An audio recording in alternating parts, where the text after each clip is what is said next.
Assalamu alaikum wa rahmatullahi ta'ala wa barakatuhu. Wata baiwar Allah ne ta rasu a nan cikin garinmu. Bayan ta rasu sai aka yi mata sutura, aka kai ta zuwa makwancinta wato kabarinta. Bayan an kai ta zuwa makwancinta sai kowa ya kasa binne ta a cikin wannan kabarin nata. Mahaifinta, mijinta, da ɗanta da kuma sauran jama'a duk sun kasa binne wannan baiwar Allah. Haka suka dinga watsewa ɗaya bayan ɗaya suka bar wannan makabartan.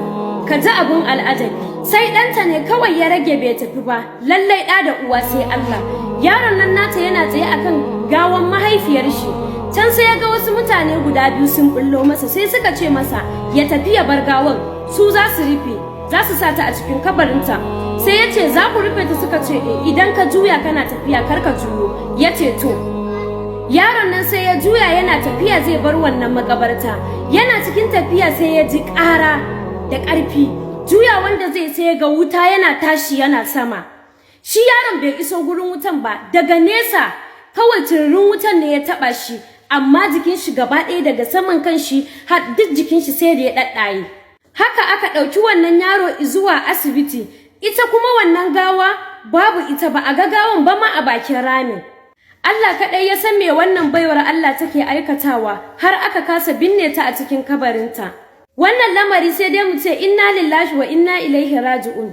Ana kyautata zaton cewa wa'innan mutane da suka sauko a kabarin wannan mata ba mutane bane ba.